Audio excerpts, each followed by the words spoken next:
Ketika manusia melakukan sebuah kebaikan, baru rencana dikubur kebaikan, galau kubur ditulis taruh kebaikan. Kali kubur ditulis 10 kebaikan, bahkan kepada 700 kebaikan dilipat gandakan. Dia ingin melakukan keburukan, seharusnya ya, ketika dia ingin melakukan keburukan belum sempat mengerjakannya, ditulislah satu keburukan. Ketika dia menginginkan sebuah keburukan, ingin dikubur maksiat, jadi dikubur ditulis 10 keburukan dan dilipat gandakan menjadi 700 keburukan yang lain, 700 dosa. Ini hak Allah. Tetapi Allah tidak melakukan hal tersebut.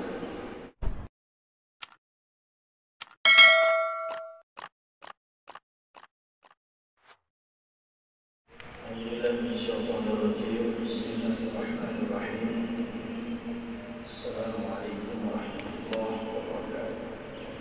Alhamdulillah, Allahumma shalli ala sayyidina Muhammad bin Abdillah wa ala alihi wa ashabihi wa dhurriyyatihi wa man walah.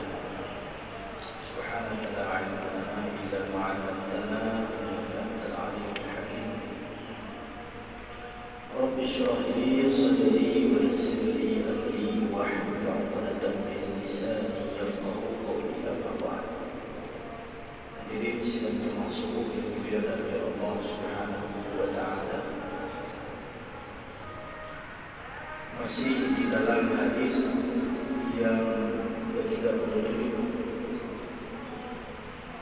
sebagaimana pernah kita sampaikan pada pertemuan sebelumnya, hadis ini diriwayatkan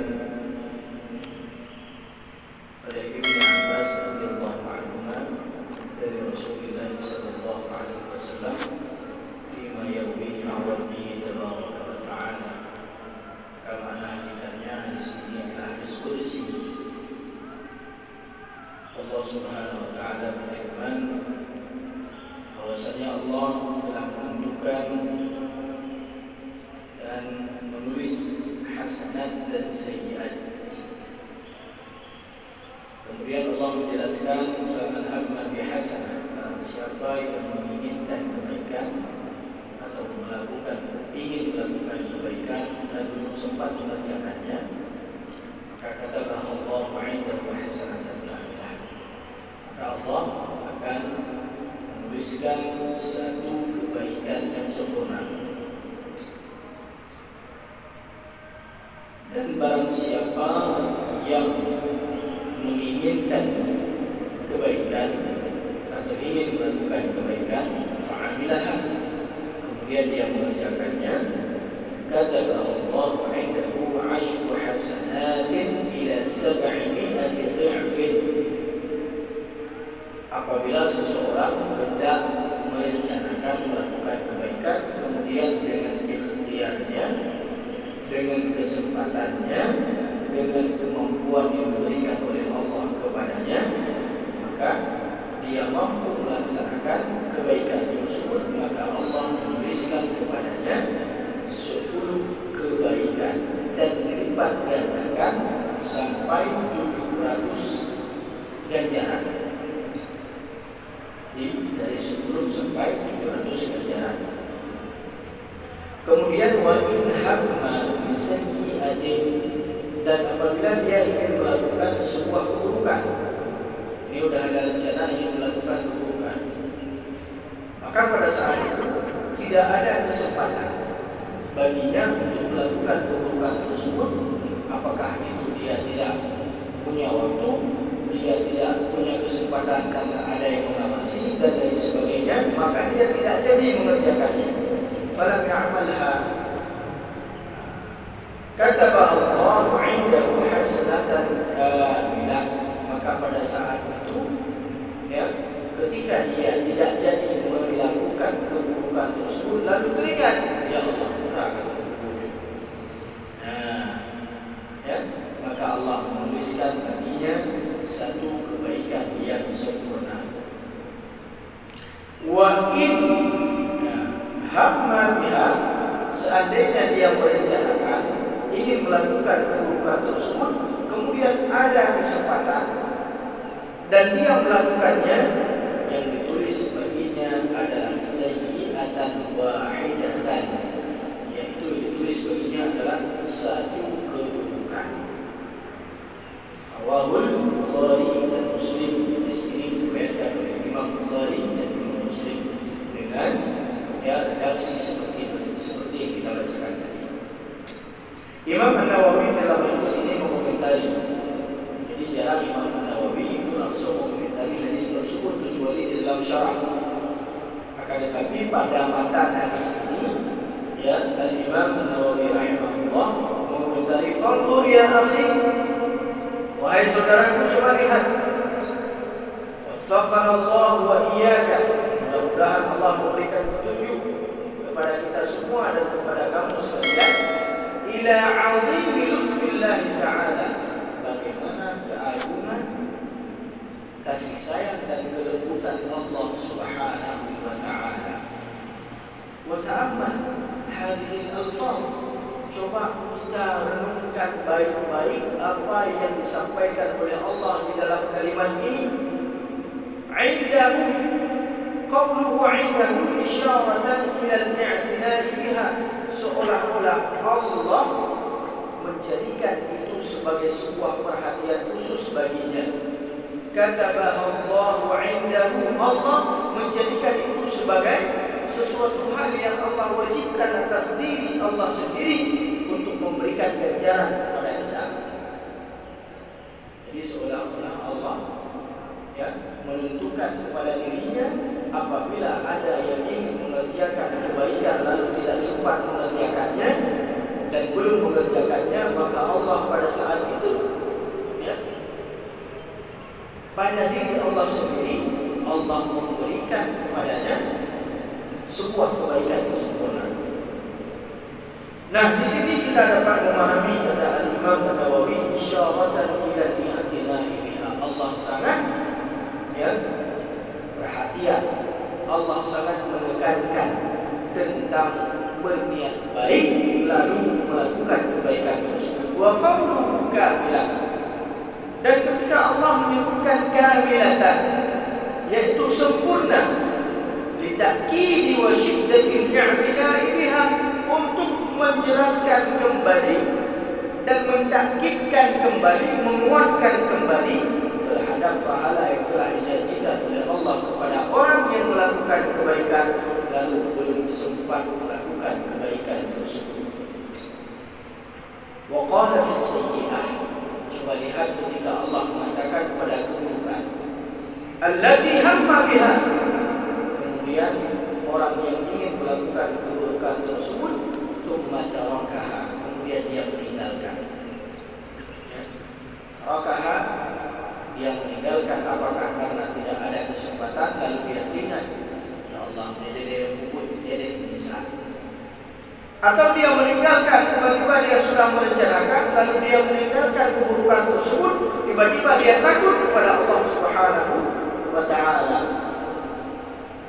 Maka pada saat itu, sebagaimana kisah Nabi Yusuf alaihissalam, ketika Allah berfirman, wa hamma bihi wa hammat bihi wa hamma biha, ketika wanita ini tertarik dengan Yusuf dan Yusuf sempat tertarik dengan wanita ini, yaitu Imra'atul Aziz, yaitu istrinya Aziz, Raja Mesir. Kemudian dia mengingat, laula ar-ra'a burhana rabbik, seandainya beliau bukan melihat petunjuk daripada Allah Subhanahu wa ta'ala, maka beliau telah melakukan sesuatu hal yang mendatangkan murka Allah Subhanahu wa ta'ala. Maka Nabi sebenarnya selesai di situ Nabi Yusuf. Tetapi ketika Nabi Yusuf mengatakan, Rabbis sijnu ahabbu ilayya mimma yad'unani ilayhi, ya Allah, sesungguhnya penjara itu lebih baik bagiku daripada aku memenuhi godaan wanita ini. Jadi gara-gara doanya Nabi Yusuf di penjara. Seandainya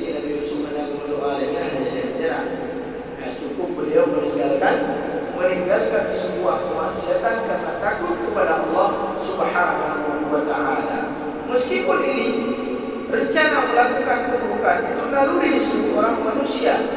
Pada Nabi ini adalah sebuah kesalahan dan ini adalah sebuah hal yang menjadi istighfarnya Nabi Yusuf terhadap Allah Subhanahu wa taala. Dia boleh kubur dua istighfar. Atau tak istighfar maka dah kubur. Yang ramai ya mentang tak kubur sambil istighfar. Manakala suatu hal yang tidak dianjurkan atau bid'ah agama. Astaghfirullahaladzim. Macam mana? Astaghfirullahaladzim. Astaghfirullahaladzim. Bapak sifat sedangkan maka tidak menoleh. Ada yang pegang menoleh pandangan pertama. Jadi yang kali pandangan pertama ya. Yang kadang-kadang kafir kita oleh pandangan pertama anak tutup. Ini bukan pandangan pertama tapi pandangan abadi.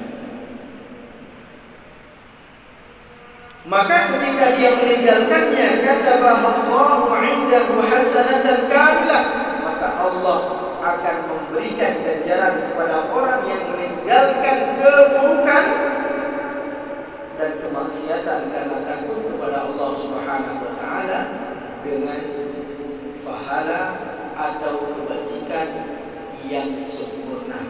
Satu kebajikan yang sempurna. Kita meninggalkan keburukan, diberikan kebajikan, diberikan pahala oleh Allah yang sempurna. Fa'akkadaha bikamilah. Ya. Kemudian Allah mengatakan kata Al-Imam An-Nawawi, wa in 'amilaha, seandainya dia melakukan keburukan tersebut dengan kesempatannya, tidak takut kepada Allah, kemudian dia melakukan hal tersebut dengan kesadaran dirinya sendiri, kata bahasa sayyi'atan wahidah, apakah Allah akan melipat gandakan? Tidak. Yang Allah tulis hanya satu keburukan saja, tidak ditulis kamilah, tidak ditulis kamilah. Sedangkan pada kebaikan ditulis kamilah. Coba lihat bagaimana agungnya Allah, kasih sayang Allah terhadap hamba-Nya. Fa'akkada taqlilaha biwahidah wa lam yu'akkidaha bikamilah. Allah mentakkidkan, menguatkan kalimat ini dengan satu saja, biwahidah, dan tanpa menambahkan bikamilah, itu kalimat yang sempurna. Falillahil hamd, kata Al-Imam An-Nawawi, maka bagi Allah segala pujian, wal minnah, subhanahu la nuhsa thana'an alaihi, maka mari kita bersyukur, bertahmid, memuji Allah Subhanahu wa taala atas nikmat Allah yang sangat luar biasa, tidak pernah bisa terhitung, tidak pernah bisa dikira. Wabillahi taufiq, dan dengan petunjuk Allah Subhanahu wa taala dan dengan taufik daripada Allah Subhanahu wa taala. Hadirin yang dimuliakan oleh Allah Subhanahu wa taala. Maka ini kebaikan. Ketika kebaikan yang kita lakukan ini mendatangkan sebuah kebaikan yang lain, bahkan dilipat gandakan menjadi 10 kebaikan. Sebagaimana firman Allah Subhanahu wa taala, "Mathalul ladzina yunfiquna amwalahum fi sabilillah." Perumpamaan orang-orang yang menginfakkan hartanya fi sabilillah, di jalan Allah Subhanahu wa taala. Kama salihabba. Perumpamaan tersebut seperti sebiji sawi atau apa? Orang tilu, buah jagung atau sawi dan sebagainya. Habbah, satu benih. Ambatat sab'a sanabila. Lalu benih tersebut besar, ya. Kemudian menumbuhkan 7 cabang. Sab'a sanabila. Fi kulli sumbulan, di dalam setiap cabang tersebut tumbuh lagi mi'ata habbah. Setiap satu cabang dari 7 cabang yang tumbuh dari satu benih itu ada 100 benih yang lain. Berarti berapa? 700 mili. Maka dikatakan di sini sebuah kebaikan yang kita lakukan akan dilipat gandakan menjadi 700 ganjaran ila adha'afin katsirah, sampai kepada batasan yang sangat banyak. Anak itu dilihat cuma digambarkan oleh Allah di sini dengan angka supaya kita dapat menganalogikan bagaimana pahala itu ketika Allah melipat gandakan dengan nilai angka, walaupun hakikatnya tidak dapat kita bayangkan bagaimana pahala yang diberikan oleh Allah Subhanahu wa taala. Sebagaimana pahala yang diberikan bagi orang yang sempat mengerjakan sholat sunat fajar 2 rakaat sebelum subuh. Ya, 2 rakaat sebelum subuh. Ya, sholatul fajr. Ya. Sholat sunat fajar 2 rakaat. Ya. Khairun minad dunya wa ma fiha. Lebih baik daripada dunia dan seluruh isinya. Jadi ketika dikatakan seluruh isinya, isi bumi tidak dapat kita hitung. Bagaimana kekayaan orang yang diberikan oleh Allah bagi orang yang dapat dan sempat melaksanakan sholat sunat fajar 2 rakaat. Maka sunnah dibacakan pada rakaat yang pertama apa? Surat Al-Kafirun. Pada rakaat yang kedua surah Al-Ikhlas. Surah Al-Ikhlas itu qul huwallahu ahad. Jadi beda yang nampak berat pada. Nah, di sini Allah menyebutkan wallahu yudha'ifu liman yasha. Allah itu melipat gandakan pahala sebagaimana kehendak Allah Subhanahu wa taala. Sebagaimana bagi orang yang mengerjakan salat jamaah, salat jamaah di masjid berjamaah, walaupun kadang-kadang dalam jamaah, tapi kita tetap istiqamah di dalam berjamaah. Ini lebih baik daripada 3 orang ramai yang bodoh-bodoh tirodan. Ya, itu masjid dan tualan. Tapi ketika kita istiqamah di dalam berjamaah, maka ingat bagaimana Allah Rasulullah SAW mengatakan salatul jama'ati ta'dilu salatul fajr bi 25 darajah. Ya, salat berjamaah itu mendapatkan pahala, ya, derajatnya dibanding dengan salat sendiri itu 25 derajat. Dalam riwayat yang lain, ya, 27 derajat kebaikan yang diberikan oleh Allah Subhanahu wa taala. Bi 27. Ini salat berjamaah. Apalagi salat berjamaahnya di masjid. Apalagi salat berjamaahnya salat subuh.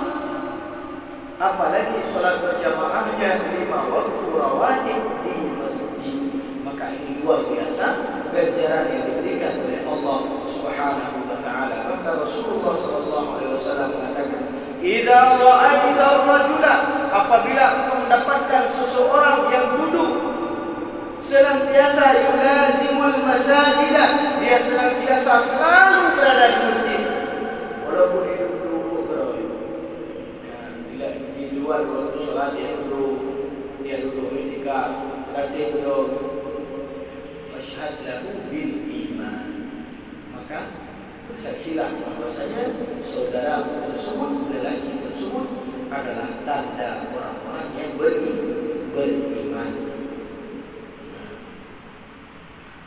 Kemudian hadirin dimuliakan oleh Allah Subhanahu wa taala, ini adalah ganjaran yang diberikan kepada mereka yang melakukan kebaikan.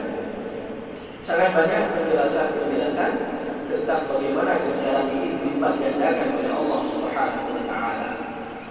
Maka bagi orang yang berfikir, bertadabbur terhadap makna kalimat yang disampaikan oleh Allah di dalam hadis qudsi, barang siapa yang menginginkan keburukan lalu dia meninggalkannya dan tidak melakukannya atau belum melakukannya, bi antara fi'laha, dia meninggalkan pekerjaan tersebut, atau talaffuz biha, atau hanya dia dulu itu benar, tapi dia punya kena tu benar, dia dah kena itu di dalam hati, ayah buat benar,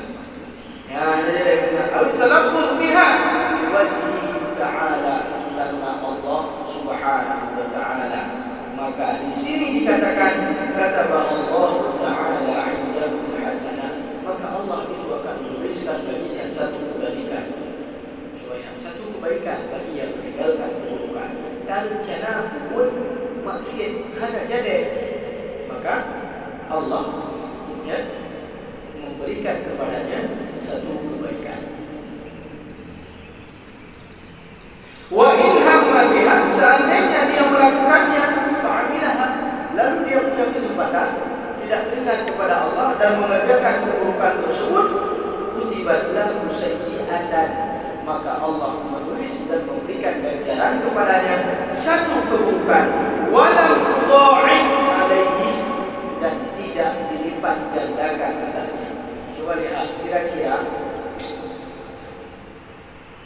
yang zalim itu manusia atau Allah? Ketika manusia melakukan sebuah kebaikan, baru rencana dikubur kebaikan, galau kubur ditulis kalau kebaikan. Kali kubur ditulis 10 kebaikan, bahkan kepada 700 kebaikan dilipat gandakan. Dia ingin melakukan keburukan, seharusnya ketika dia ingin melakukan keburukan belum sempat mengerjakannya, ditulislah satu keburukan. Ketika dia menginginkan sebuah keburukan, ingin dikubur maksiat, jadi dikubur betulah 10 keburukan dan dilipat gandakan menjadi 700 keburukan yang lain, 700 dosa. Ini hak Allah. Tetapi Allah tidak melakukan hal tersebut. Bahkan orang yang meninggalkan rencana yang dikubur maksiat, ada jadi dikubur betulah kebaikan. Roh dikubur dan dikubur berakhir di rencana betulah sebuah keburukan. Dan Allah sebenarnya sangat berbahagia dan bergembira kepada seorang hamba yang bertobat kepada Allah Subhanahu wa ta'ala terhadap kesalahan yang dia lakukan. Ubena kesalahan yang dia lakukan, kemudian dia bertobat kepada Allah. Ini Allah cintai. Allah cinta kepada orang tersebut. Coba lihat, seorang Wahsy. Yang Wahsy itu seorang budak daripada Hindu. Ya. Hindu itu istrinya Abu Sufyan. Ketika Wahsy dijanjikan oleh Hindu akan dimerdekakan seandainya dia dapat membunuh seorang paling baik di dalam Islam, siapa namanya? Hamzah bin Abdul Muttalib. Lalu karena angan-angan janji yang disampaikan kepada Wahsy, yaitu dia diberikan kemerdekaan, dengan penuh semangat ketika peperangan terjadi, dia melemparkan tombaknya hingga menembus dada daripada Hamzah bin Abdul Muttalib. Dan Hamzah bin Abdul Muttalib paman Rasulullah sallallahu alaihi wasallam tersungkur dan beliau syahid di jalan Allah Subhanahu wa taala.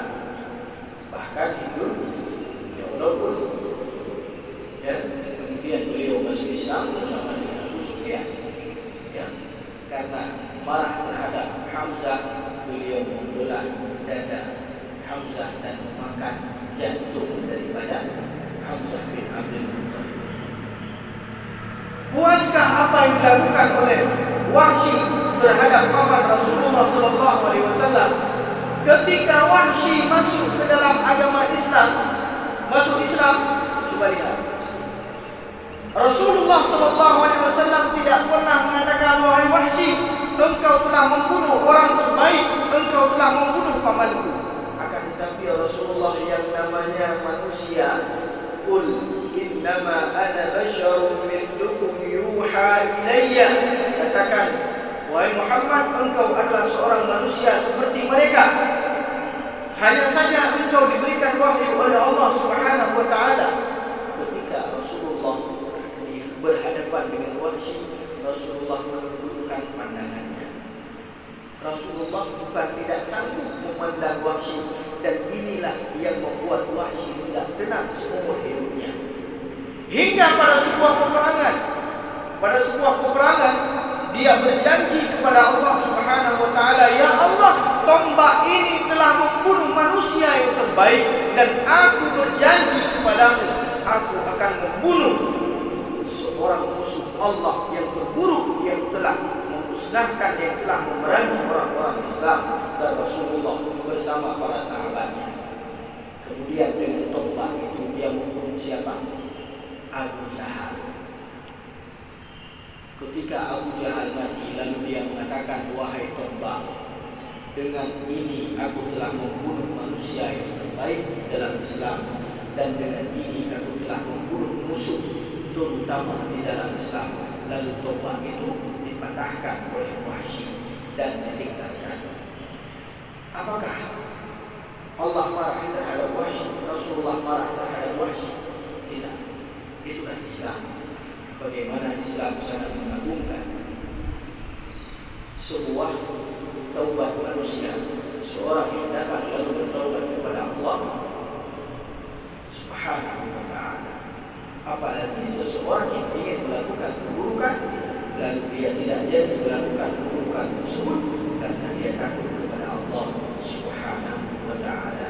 Hadirin yang dimuliakan oleh Allah Subhanahu wa ta'ala, maka ini adalah hikmah terbesar ketika Allah memberikan kesempatan kepada kita, sangat banyak kesempatan.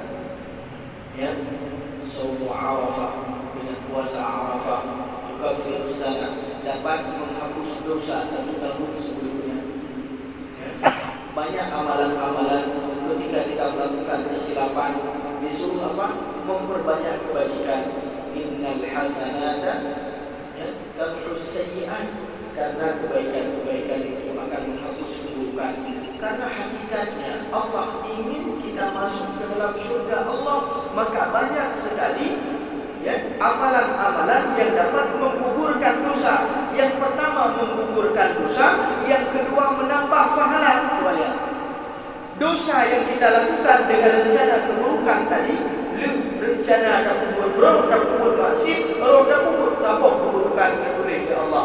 Kemudian oleh Allah lakukan kebaikan, tak kubur kebaikan, ya, dan tambah dengan sedekah, maka sedekah itu akan dapat menghapus kesalahan yang satu tadi. Bahkan satu sedekah dilipat gandakan jadi 10 menjadi 700 kebaikan pahala yang diberikan oleh Allah. Kira-kira Nabi mensyahidkan hanya Allah tidak ingin manusia menghadap Allah ketika akhir hayatnya dia membawa dosa-dosa yang telah dia lakukan selama hidupnya. Cukup cari kesempatan demi Allah, maka kesempatan ini ada pada diri kita. Apakah kita akan melakukannya atau kita akan meninggalkannya? Maka kalau manusia setelah dikebumikan, maka apa yang dia katakan? Rabbi laula akhartani, ya Allah, seandainya lebih wadah macam untuk kedua punya. Apa yang kita katakan? La asaddaqanna, sungguh aku akan bersedekah, wa aku minas salihin, dan aku menjadi orang-orang yang melakukan amal saleh. Macam kita berbuat dalam kedua sudah selesai kesempatan yang diberikan oleh Allah kepada kita selama di dunia. Wallahu a'lam bishawab. Mudah-mudahan ini menjadi pelajaran bagi saya sendiri dan bagi kita semua untuk terus meningkatkan amalan kebaikan kita, rencanakan kebaikan Anda, dan lakukan apa yang sudah direncanakan. Dengan rencana tersebut ditulis satu pahala, dan dengan melakukan rencana tersebut dilipat gandakan menjadi 700 lipat gandaan pahala. Jangan pernah berniat melakukan keburukan lalu mengambil kesempatan untuk melakukannya. Tetapi kalau berniat melakukan keburukan, tinggalkan keburukan tersebut, kemaksiatan tersebut, karena kita takut kepada Allah, maka setiap niat tersebut akan dihapus oleh Allah, digantikan dengan satu kebaikan yang sempurna. Wallahu a'lam bishawab.